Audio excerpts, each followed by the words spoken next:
Captain Sarah Martinez had always known she was different. Growing up in a small Texas town where football was religion and pickup trucks ruled the roads, she spent her childhood staring at the sky, watching military jets streak overhead from the nearby airbase. While other girls her age were playing with dolls, Sarah was building model airplanes and reading everything she could find about aviation. Her father, a retired Air Force mechanic, initially laughed when 8-year-old Sarah announced she wanted to be a fighter pilot. "Sweetheart, that's not really a job for girls," he said gently, not meaning to crush her dreams but simply reflecting the reality of the 1980s military. Women weren't allowed in combat roles back then. But Sarah's determination only grew stronger with each passing year. In high school, Sarah excelled in math and physics while her classmates struggled with basic equations. She joined the junior ROTC program, where she quickly rose to become the first female cadet commander in the school's history. The older male cadets initially resented taking orders from a girl, but Sarah's natural leadership and unwavering discipline soon earned their respect. She could outrun most of them during physical training and consistently scored the highest on written exams. When Sarah graduated as valedictorian, she had already been accepted to the Air Force Academy in Colorado Springs. Her parents were proud but worried. The military was still largely a man's world, and they knew their daughter would face challenges they could barely imagine. The night before she left for the academy, her father pulled her aside. "Sarah, you're going to face people who don't believe you belong there," he said, his weathered hands gripping her shoulders. "Don't let them break you. Prove them wrong with your actions, not your words." The Air Force Academy was everything Sarah had dreamed of, and more brutal than she could have imagined. The physical demands were crushing, the academic workload overwhelming, and the constant pressure to prove herself as a woman in a male-dominated environment was exhausting. During her first year, she was one of only 30 women in a class of over 1,000 cadets. Her roommate, Jessica, was a quiet girl from Ohio who had dreams of becoming a transport pilot. The two became close friends, supporting each other through the grueling training and academic demands. But while Jessica was content with the safer path of cargo planes, Sarah's eyes were always on the fighter jets that screamed across the academy's airfield during training exercises. During her second year, everything changed. The military finally opened combat aviation roles to women, and Sarah knew this was her moment.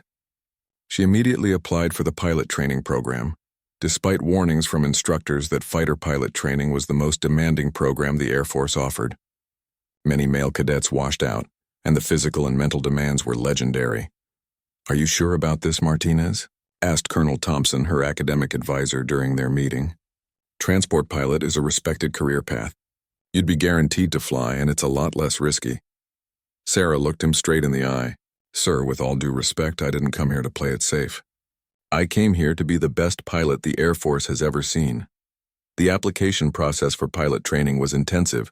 Sarah underwent extensive physical and psychological testing, including sessions in altitude chambers, high-G centrifuge testing, and comprehensive medical examinations. The psychological evaluation was particularly challenging, with military psychologists probing every aspect of her personality and motivation. They wanted to know if she could handle the stress of combat, if she would crack under pressure, and if she could make life-and-death decisions in split seconds. During one particularly intense session, the psychologist, Dr. Williams, leaned back in his chair and studied Sarah's file. "You know, Martinez, in 20 years of evaluating pilot candidates, I've never seen test scores like yours. Your spatial awareness is off the charts, your reaction times are in the top 1%, and your stress tolerance is remarkable. But I have to ask, why fighters? Why not take an easier path?" Sarah had been asked this question dozens of times, but she answered with the same conviction every time. "Because someone has to be first, sir. Someone has to prove it can be done, and I believe I have the skills and determination to succeed where others might fail." After months of waiting, the acceptance letter finally came. Sarah was selected for undergraduate pilot training at Vance Air Force Base in Oklahoma. Only 12% of applicants were accepted, and Sarah was one of only 3 women in her class. The letter included a note from the program commander. "Congratulations, Cadet Martinez. You're about to begin the most challenging year of your life. Don't let us down." The night before leaving for pilot training, Sarah stood on the academy's parade grounds looking up at the stars above the Colorado mountains. The weight of expectations pressed down on her shoulders. She wasn't just carrying her own dreams anymore, she was carrying the hopes of every young girl who had ever looked up at a fighter jet and wondered if she could fly one someday. Her phone buzzed with a text message from her father. "Remember what I taught you about fixing engines, sweetheart? Sometimes the smallest part is the most important. You may be small in a big machine, but you might just be the part that makes everything else work." As Sarah packed her bags that night, she carefully folded her civilian clothes and placed them in storage. For the next year, she would live in flight suits and military uniforms, spending 12 hours a day learning to fly increasingly complex aircraft. The training would push her to her physical and mental limits, and many of her classmates would wash out before earning their wings. But Sarah had never been more ready for anything in her life. She had spent years preparing for this moment, studying aerodynamics textbooks late into the night, building her physical strength to handle high G-forces, and developing the mental toughness needed to make split-second decisions at supersonic speeds. Tomorrow, her real journey would begin. Tomorrow, she would start proving that women could not only survive in the cockpit of a fighter jet but excel there. She had no idea that within just a few years, she would face a situation that would test everything she had learned and challenge every assumption the military had about women in combat. The Oklahoma sun beat down mercilessly on Vance Air Force Base as Sarah stepped off the bus with her fellow pilot training candidates. The heat was oppressive, but it was nothing compared to the intensity of the training program that awaited them. Flight Commander Major Richards, a veteran F-16 pilot with over 3,000 combat hours, stood before the nervous group of new students. "Listen up, candidates," Richards barked, his voice cutting through the humid air. "You think you're hot stuff because you got accepted into pilot training. Let me tell you something. 60% of you won't be here at graduation. This program will break you down and rebuild you into something the Air Force can trust with a $100 million aircraft and the lives of your fellow airmen." Sarah stood at attention, her eyes fixed straight ahead, but she could feel the sideways glances from some of her male classmates. She had gotten used to being the center of attention, but it never got easier.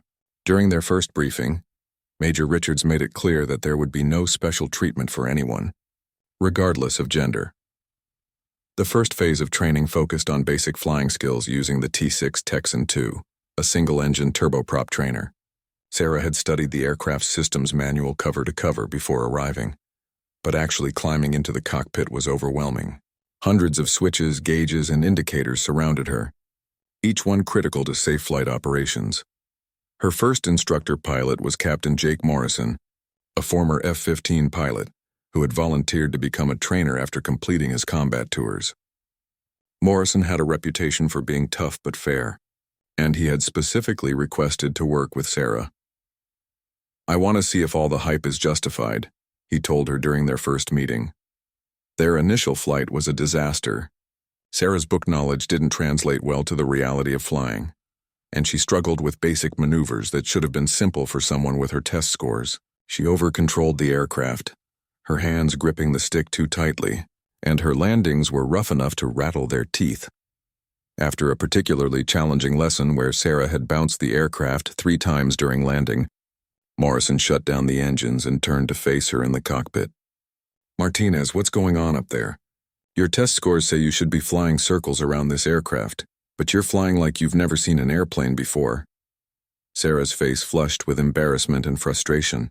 "I don't know, sir. Everything felt so natural in the simulators, but up here it's completely different. The aircraft responds differently than I expected, and I feel like I'm always behind everything that's happening." Morrison studied her for a moment before responding. "You know what your problem is? You're thinking too much. You're so worried about being perfect that you're not trusting your instincts. Flying isn't just about following procedures. It's about developing a feel for the aircraft, learning to work with it instead of fighting it." That evening, Sarah stayed late in the flight simulator, practicing the same maneuvers over and over again. Her classmate Tom Wilson, who had been struggling with his own challenges, found her there at nearly midnight. "You know, Martinez, you don't have to prove anything to anyone," he said, settling into the instructor's seat beside the simulator.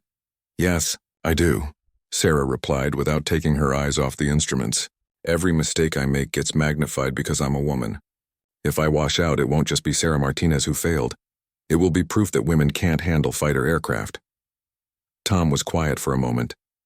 That's a lot of pressure to put on yourself. Maybe that's why you're struggling. You're so focused on representing all women that you've forgotten you're just trying to learn to fly. The next day brought a breakthrough. During their morning flight, something clicked for Sarah. Instead of fighting the aircraft's movements, she began to work with them, feeling the subtle changes in airspeed and altitude through the controls. Her landings became smoother, her turns more precise, and for the first time, she began to truly understand what Morrison meant about developing a feel for flying. Now that's more like it, Morrison said after they landed. I could feel the difference from the back seat. You were flying the airplane instead of letting it fly you. As the weeks progressed, Sarah's confidence grew along with her skills. She excelled in the academic portions of the program, often helping her struggling classmates understand complex aerodynamic concepts and aircraft systems. But it was in the air where she really began to shine. The T6 phase concluded with a comprehensive check ride, where students had to demonstrate proficiency in all basic flying skills. Sarah's check ride went flawlessly, earning praise from the examining pilot, Major Collins, who had never given a perfect score to a first-time student. Martinez, Collins said after they climbed out of the aircraft, in 15 years of giving check rides, I've never seen a more natural pilot. You have exceptional situational awareness and your aircraft control is precise without being rigid. Whatever you've been doing, keep doing it. The next phase of training introduced students to the T-38 Talon, a supersonic jet trainer that would prepare them for fighter aircraft. The T-38 was a completely different animal from the T-6, faster, more responsive, and far less forgiving of mistakes. Many students who had excelled in the T-6 struggled with the transition to jets. Sarah's first flight in the T-38 was with a new instructor, Lieutenant Colonel Davis, who had flown combat missions in both Iraq and Afghanistan. Davis had initially been skeptical about training a female student for potential fighter duty, but Sarah's reputation had preceded her. I've heard good things about you, Martinez, Davis said during their pre-flight briefing, but the T-38 is going to test everything you think you know about flying. This aircraft will bite you if you're not careful, and it won't give you much warning before it does. The first flight in the T-38 was exhilarating. The aircraft's twin engines pushed them through the sound barrier with ease, and Sarah felt the incredible power at her fingertips. The responsiveness was unlike anything she had experienced. The slightest input on the controls resulted in immediate aircraft movement, but with that power came responsibility. During one training mission, Sarah experienced her first real emergency when one of the T-38's engines failed during a high-altitude training exercise. The aircraft immediately became difficult to control, yawing sharply to one side as the asymmetric thrust tried to flip them into an unrecoverable spin. I have the aircraft, Davis announced, taking control. But instead of completing the emergency procedures himself, he talked Sarah through each step. This is what separates the good pilots from the great ones, he said calmly as they descended toward the nearest runway. Anyone can fly when everything is working perfectly. The mark of a true pilot is how they handle emergencies. Sarah's hands remained steady on the backup controls as they worked together to bring the crippled aircraft safely to the ground. Her heart was pounding, but her mind remained clear and focused on the procedures she had memorized. After they landed safely, Davis turned to her with a new level of respect in his eyes. Martinez, I've seen experienced pilots panic in situations like that. You stayed calm, followed procedures, and helped us get home safely. That's the kind of pilot I want flying on my wing in combat. Graduation day at pilot training was everything Sarah had dreamed of since childhood. Standing in her dress blues uniform, she watched as her name was called, and she walked across the stage to receive her silver pilot wings. Her parents had flown in from Texas, their faces beaming with pride as they watched their daughter achieve what many had said was impossible. But earning her wings was just the beginning. Now came the assignment process that would determine her future in the Air Force. Sarah had requested fighter aircraft, specifically the F-16 Fighting Falcon, but she knew that slots were limited and competition was fierce. Many of her male classmates had also requested fighters, and some instructors still questioned whether women could handle the physical and mental demands of air-to-air combat. The assignment ceremony was tense. Students sat in order of their class ranking, and Sarah's exceptional performance had earned her the number 2 spot out of the remaining 43 students. When her turn came, the assignments officer read from his list. Second Lieutenant Sarah Martinez, F-16 Fighting Falcon, Luke Air Force Base, Arizona. The room erupted in applause, but Sarah barely heard it. She had done it. She was going to fly fighters. As she walked back to her seat, several of her classmates congratulated her, but she also noticed a few skeptical looks. She knew that earning the assignment was just the first step. Now she had to prove she deserved it. Luke Air Force Base in Arizona was known as the home of the fighter pilot, and it was where most new F-16 pilots learned to fly the world's most successful multi-role fighter aircraft. The F-16 was a technological marvel. A single-engine fighter capable of pulling 9 Gs, flying at twice the speed of sound, and carrying an array of weapon systems that could engage targets on the ground or in the air. Sarah's F-16 training began with months of ground school, learning every system on the aircraft in exhaustive detail. The F-16's complexity was staggering compared to the trainer she had flown. The aircraft's computer systems managed everything from engine performance to weapons targeting, but pilots still needed to understand how every component worked and how to troubleshoot problems in flight. Her instructor for F-16 training was Major Lisa Chen, one of only a handful of female F-16 pilots in the entire Air Force. Chen had been flying fighters for 8 years and had completed 2 combat deployments, making her one of the most experienced female fighter pilots in military history. Martinez, Chen said during their first meeting, "I know what you're thinking. Finally, a female instructor who understands what I'm going through. But let me tell you something right now. I'm not here to hold your hand or make things easier for you because we're both women. If anything, I'm going to be harder on you than the male instructors would be." You know why? Sarah shook her head, unsure where this was heading. "Because every mistake you make reflects on all of us," Chen continued. "When people see a woman fail in a fighter cockpit, they don't think Sarah Martinez wasn't cut out for this job. They think women aren't cut out for this job. That's not fair, but it's reality." Their first flight together was an eye-opening experience for Sarah. The F-16 was unlike anything she had ever flown. The aircraft's power was incredible. The single Pratt & Whitney engine produced 29,000 pounds of thrust, launching the lightweight fighter from 0 to 600 miles per hour in just over a minute. But it was the aircraft's agility that truly impressed her. The F-16 could turn, climb, and dive with a responsiveness that made the T-38 seem sluggish by comparison. The physical demands were also more intense than she had expected. During high-G maneuvers, the crushing force made it difficult to breathe, and Sarah had to use special breathing techniques and muscle contractions to prevent blood from pooling in her lower body, which would cause her to lose consciousness. "The F-16 will test your physical limits every time you fly," Chen explained after one particularly demanding training mission. "You're smaller than most male pilots, which actually gives you some advantages. You can handle G-forces better because your heart doesn't have to pump blood as far to reach your brain, but you also have to work harder to reach some controls and switches in the cockpit." As Sarah's training progressed, she began to specialize in air-to-air combat tactics. This was where the F-16 truly excelled, and it was also where the most skepticism about female fighter pilots remained. Air-to-air combat required split-second decision-making, precise aircraft control, and the ability to think tactically while pulling multiple Gs and flying at supersonic speeds. Her first simulated dogfight was against Captain Mike Torres, an experienced F-16 pilot who had scored several aerial victories during combat deployments. Torres was known for being aggressive and uncompromising in training, never taking it easy on new pilots regardless of their background. "Okay, Martinez," Torres said over the radio as they prepared for their engagement. "Let's see what you've got. Remember, in a real fight, the enemy isn't going to go easy on you because you're a woman." The engagement began at 20,000 feet, with both aircraft starting from opposite directions at supersonic speed. Sarah had studied aerial combat tactics extensively, but experiencing it firsthand was completely different. The engagement happened so fast that she barely had time to process what was occurring. Within 30 seconds, Torres had maneuvered behind her and achieved a simulated missile lock. "Rifle, rifle," he called out over the radio, indicating a simulated missile shot. Sarah's aircraft was theoretically destroyed. "Let's try that again," Torres said. "This time, don't fly like you're in a training manual. Trust your instincts and use the F-16's strengths." The second engagement went better. Sarah managed to avoid Torres's initial attack and maneuvered for a defensive position, but she still couldn't gain the upper hand.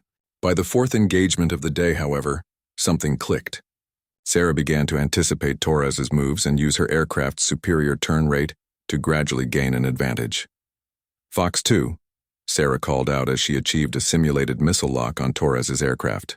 It was her first simulated victory in air-to-air combat. "Not bad, Martinez," Torres said as they headed back to base. "You're starting to think like a fighter pilot instead of a pilot who happens to fly fighters." There's a big difference. The training intensified over the following months. Sarah learned to employ different types of air-to-air missiles, from short-range heat-seeking sidewinders to beyond visual-range radar-guided AMRAAMs.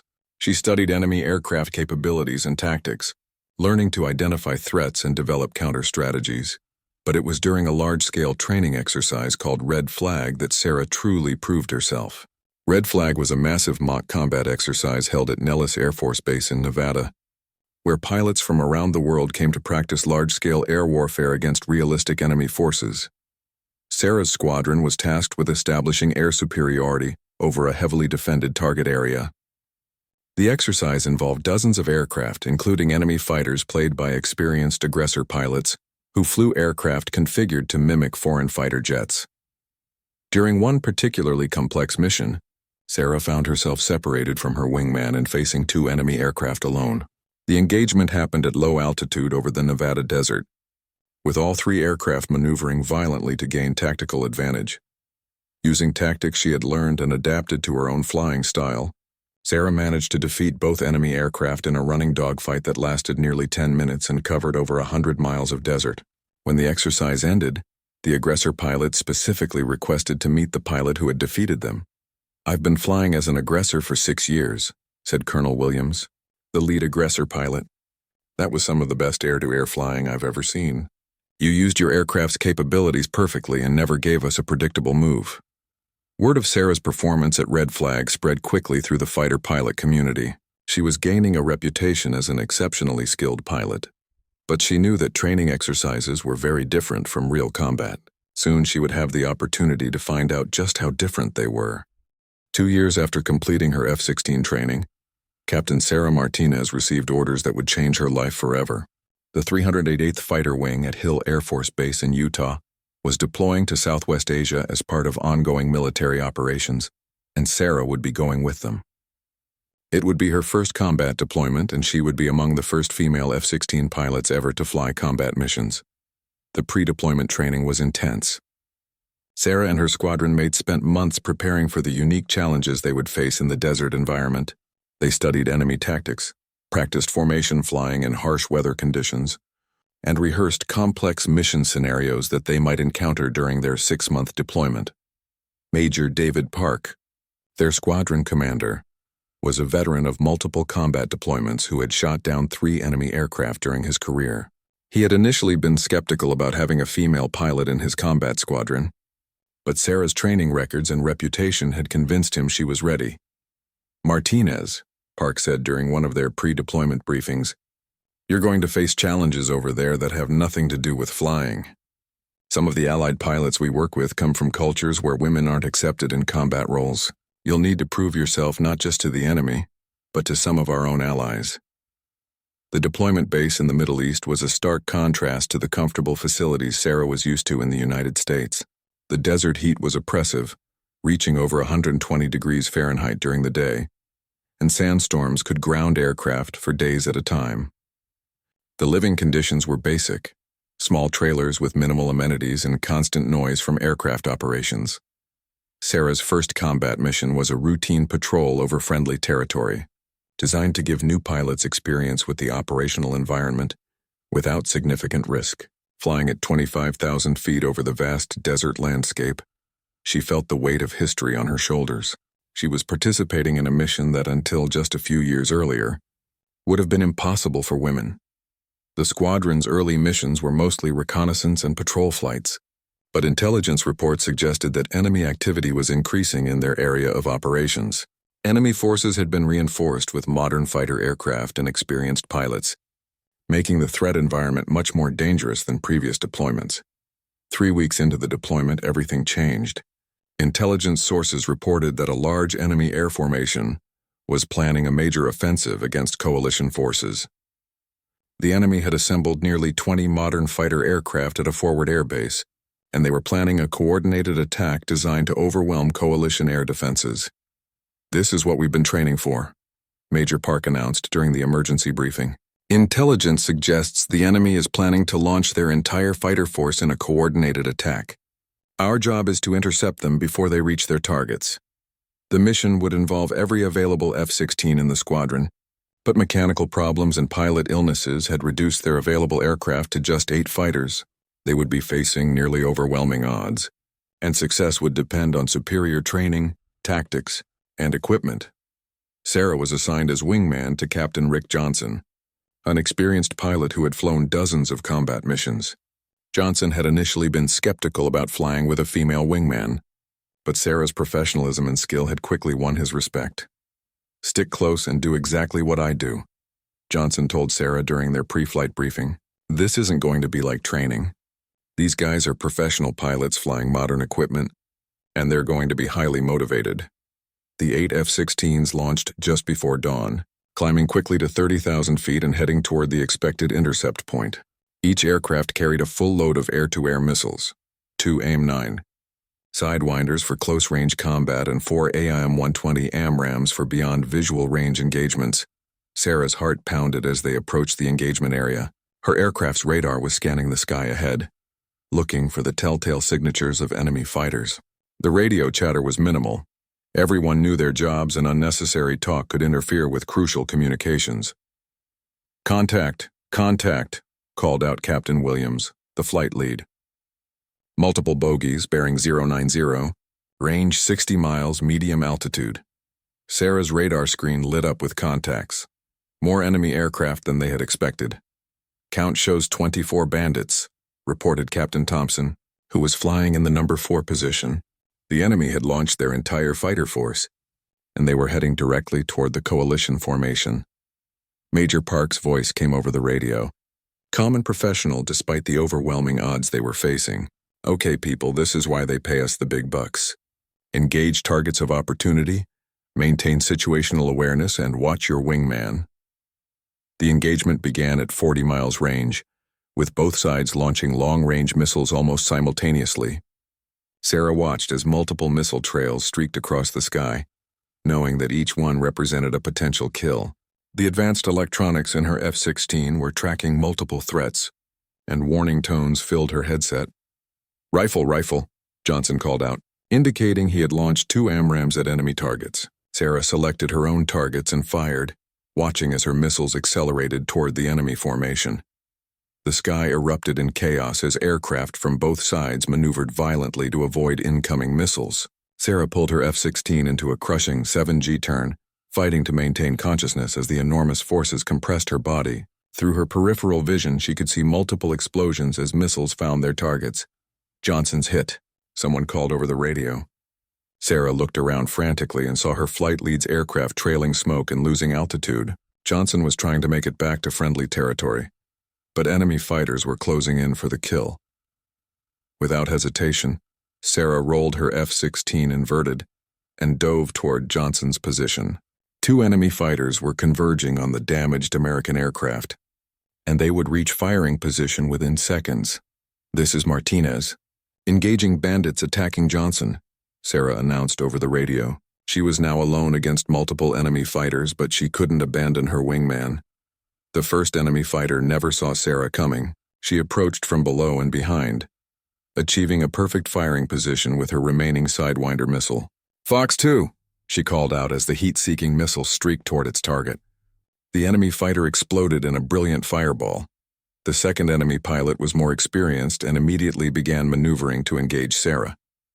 What followed was a classic dogfight at close range, with both aircraft pulling maximum G-forces as they tried to gain tactical advantage. Sarah's smaller size actually helped her during the intense maneuvering. She could maintain consciousness at higher G-forces than her larger male opponent, giving her a crucial edge in the turning fight. After nearly 3 minutes of violent maneuvering, she managed to maneuver behind the enemy aircraft and achieve another missile lock. "Fox 2, she called again, and her second Sidewinder found its target. With Johnson safely escaping toward friendly territory, Sarah found herself alone in the middle of the largest air battle in decades. Her fuel was running low. She had no more missiles, and enemy fighters were converging on her position from multiple directions. Most pilots would have attempted to disengage and return to base. But Sarah made a decision that would become legendary in Air Force history. Instead of running, she turned toward the remaining enemy formation. "Martinez, what are you doing?" Major Park's voice crackled over the radio. "You're Winchester on missiles." "Get out of there!" "Negative, sir," Sarah replied, her voice steady despite the chaos surrounding her. "I still have cannon rounds, and there are still bandits in the area. I'm not leaving while they're threatening our people." The F-16's internal M61 Vulcan cannon carried only 501 rounds of 20mm ammunition, enough for about 5 seconds of continuous firing. In air-to-air combat, cannon kills were extremely rare in the modern era.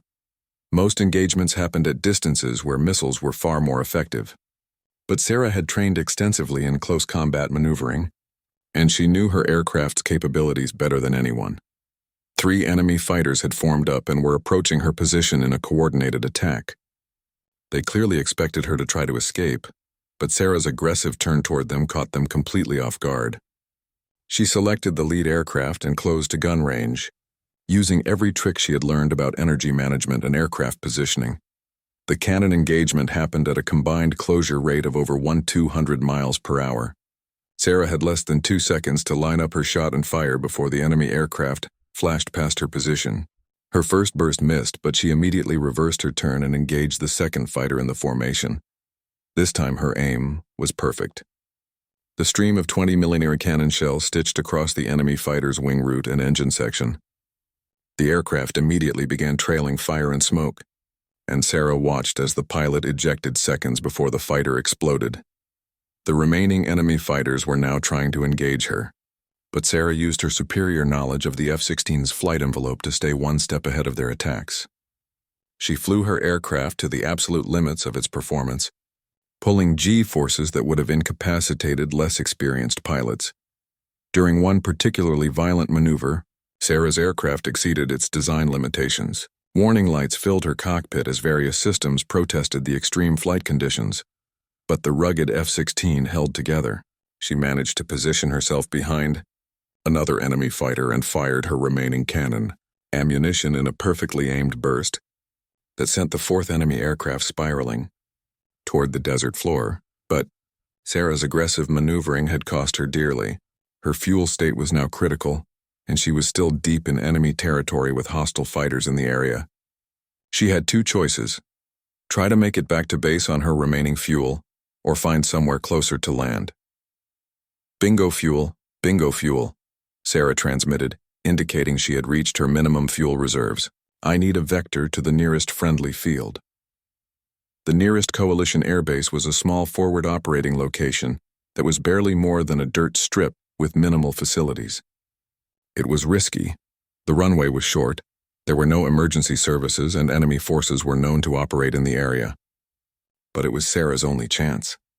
As she descended toward the remote airbase, Sarah's fuel quantity gauge showed less than 5 minutes of flying time remaining. She would get exactly 1 chance to land. There wasn't enough fuel for a go-around if she missed the approach. The approach was harrowing. The short runway was surrounded by obstacles, and crosswinds were gusting to nearly 30 knots.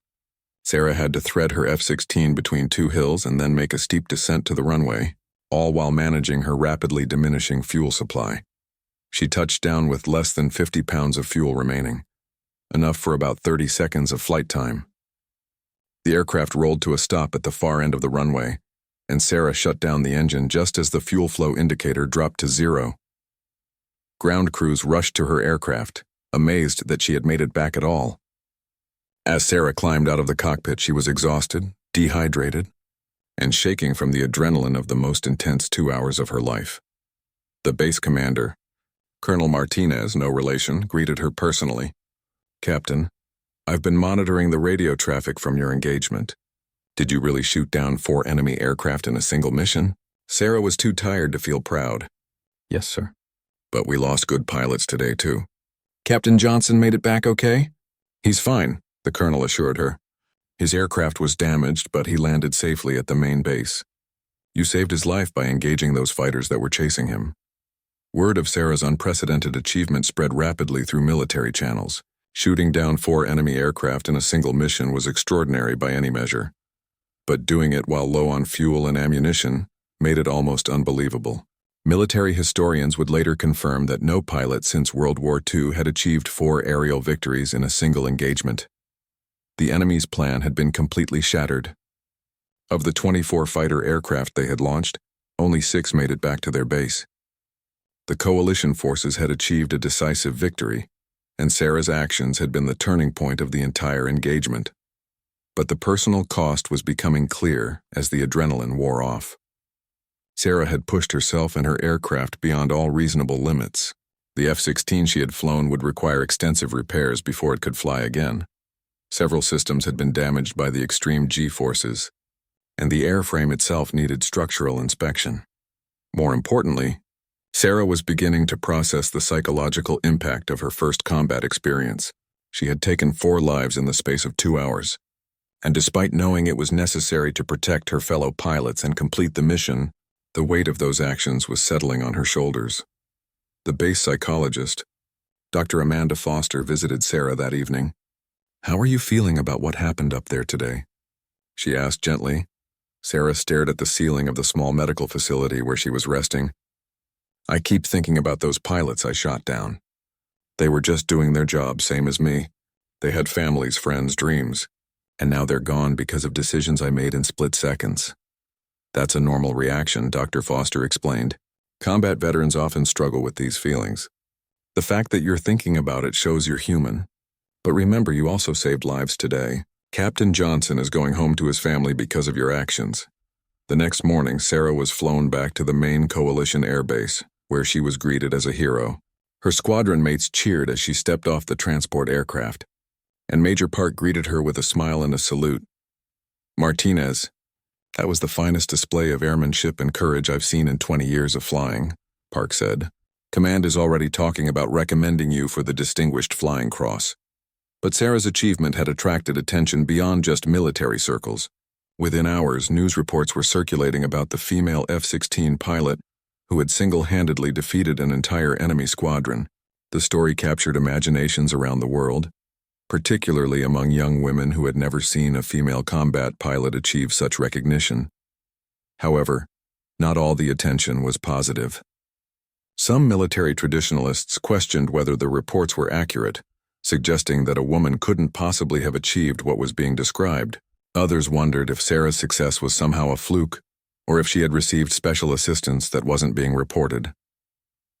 Colonel James Harrison, a veteran fighter pilot who now worked at the Pentagon, was one of the skeptics. During a televised interview, he expressed doubts about the official reports. "Look, I'm not saying women can't be good pilots," Harrison said, "but taking down 4 modern fighter aircraft in a single engagement, that's the kind of thing we read about in World War II history books, not something that happens in modern aerial combat." Sarah watched the interview from her small room at the deployed base, feeling a familiar mixture of frustration and determination. Even after proving herself in the most dramatic way possible, there were still people who refused to believe that a woman could achieve what she had accomplished. The controversy intensified when gun camera footage from Sarah's aircraft was reviewed by military analysts. The footage clearly showed each of her 4 victories, providing undeniable proof of her achievements. But rather than settling the debate, the evidence seemed to fuel more discussion about women in combat roles. Sarah's commanding general, Major General Patricia Williams, called her into headquarters for a private meeting. Williams was one of the highest-ranking women in the Air Force and understood the unique pressures that female officers faced. "Sarah, what you accomplished out there was extraordinary by any measure," Williams began. "But I need you to understand that you've become a symbol now, whether you wanted to or not. Young women around the world are looking up to you as proof that they can achieve anything. That's a tremendous responsibility." Sarah assured her parents that she was fine physically, but she wasn't sure how to explain the complex emotions she was experiencing. The pride in her achievement was mixed with grief for the pilot she had killed, excitement about proving women could excel in combat roles, and anxiety about the intense scrutiny she was now facing. The final weeks of the deployment passed quietly. Enemy air activity dropped to almost nothing after their devastating losses, and Sarah's squadron flew routine patrol missions without significant contact. But Sarah knew that her life had been permanently changed by those 2 hours of combat. She was no longer just another F-16 pilot. She was the woman who had proven that female fighter pilots could not only survive in aerial combat, but dominate it. 6 months later, Major Sarah Martinez stood in the Pentagon briefing room, facing a room full of senior military officials, defense contractors, and aviation experts.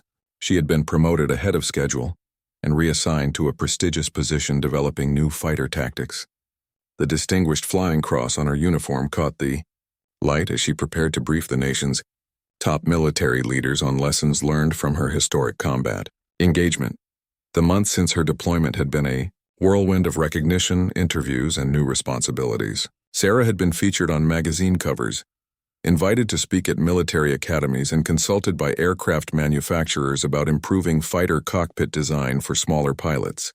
But perhaps more importantly, applications from women seeking to become military pilots had increased by over 300%. "Ladies and gentlemen," Sarah began her briefing, "6 months ago our squadron faced an enemy force that outnumbered us 3-1. Today I want to share what we learned from that engagement and how it should influence our future training and tactics." In the audience sat Colonel Harrison, the same Pentagon official who had publicly questioned her achievements on television. He had requested to attend this briefing personally, curious to hear Sarah's first-hand account of the engagement that had become legendary throughout the military. Sarah's presentation was meticulously detailed, covering everything from pre-mission planning to post-engagement analysis. She discussed how modern fighter aircraft systems had evolved to support rapid decision-making in complex tactical situations, and how pilot training needed to adapt to keep pace with technological advances. The key to success in that engagement wasn't just individual pilot skill, Sarah explained, advancing to her next slide. It was the integration of superior training, advanced technology, and coordinated teamwork. Every pilot in our formation played a crucial role in the overall success of the mission. After the formal presentation, Colonel Harrison approached Sarah during the coffee break. "Major Martinez, I owe you an apology," he said, extending his hand. "When I heard the initial reports of your engagement, I let my preconceptions cloud my judgment. Having reviewed all the evidence and heard your briefing today, I want you to know that you've earned my complete respect." Sarah shook his hand gracefully. "Thank you, sir. I understand the skepticism. What we accomplished that day was extraordinary, and extraordinary claims require extraordinary evidence. I'm just glad the facts speak for themselves." The real validation came from her peers in the fighter pilot community. Captain Johnson, whose life she had saved during the engagement, had become one of her strongest advocates. "Sarah didn't just prove that women can fly fighters," he told anyone who would listen. "She proved that exceptional pilots come in all forms, and we need to judge people on their abilities, not their appearance." But Sarah's most meaningful moment came during a visit to the Air Force Academy, where she spoke to a group of female cadets who were hoping to become pilots. One young cadet, Maria Rodriguez from California, raised her hand during the question and answer session. "Ma'am, did you ever think about quitting when things got difficult during your training?" Rodriguez asked. "Sometimes I feel like I'm fighting an uphill battle every day." Sarah remembered her own struggles as a cadet, and her voice softened. "Every single day," she admitted. "There were nights when I questioned whether I belonged in the cockpit of a fighter jet. But I learned that the voice telling you that you don't belong isn't usually coming from outside. It's coming from inside your own head. The people who matter will judge you on your performance, not your gender." After her speech, a dozen female cadets approached Sarah with questions about pilot training, combat tactics, and handling the pressure of being pioneers in a male-dominated field. As Sarah looked at their eager faces, she realized that General Williams had been right about becoming a symbol. These young women weren't just seeing a successful pilot, they were seeing proof that their own dreams were achievable. The long-term impact of Sarah's achievement extended far beyond individual inspiration. Military policies regarding women in combat roles were reviewed and updated, removing several remaining barriers that had limited female participation in frontline units. Other air forces around the world began accelerating their own programs to integrate women into fighter squadrons. 3 years after her historic combat mission, Major Sarah Martinez was selected to attend the Air Force's prestigious test pilot school, where she would help develop the next generation of fighter aircraft. It was a position that would have been unimaginable for a woman just a decade earlier.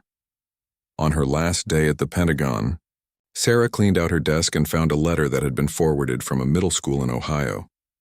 A 12-year-old girl named Amanda had written, "Dear Major Martinez, I saw you on TV and I want to be a fighter pilot just like you. My dad says girls can't do that, but you proved him wrong. Thank you for showing me that I can be anything I want to be." Sarah smiled as she read the letter, remembering her own childhood dreams of flying military jets, while adults told her it was impossible. She sat down and wrote a personal response to Amanda, encouraging her to study hard in school and never give up on her dreams, no matter what anyone else said. As Sarah drove away from the Pentagon for the last time, she reflected on the journey that had brought her from a small Texas town to becoming one of the most recognizable pilots in military history. She had faced skepticism, discrimination, and seemingly impossible odds, but she had never wavered from her belief that skill and determination mattered more than gender. The young girl who had once stared at the sky, watching fighter jets streak overhead and dreaming of flying them herself, had not only achieved that dream but had opened the door for countless others to follow. Sarah's 4 aerial victories in a single combat mission would be remembered as a tactical achievement, but her real victory was proving that courage, skill, and determination recognized no gender boundaries.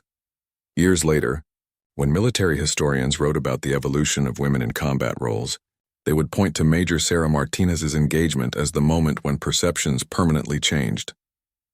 But for Sarah, the most important legacy wasn't in the history books. It was in the faces of the young women who now looked at fighter jets streaking across the sky and knew, without question, that they too could be the ones in the cockpit, the little girl from Texas who had refused to accept limitations, had not only broken through every barrier in her path but had shattered them so completely that they could never be rebuilt. In proving that women could not only survive in fighter cockpits but excel there, Sarah had changed military aviation forever. And somewhere in Ohio, a 12-year-old girl named Amanda was studying math and science a little harder, dreaming of the day when she too would earn her wings and take to the skies as a United States Air Force fighter pilot.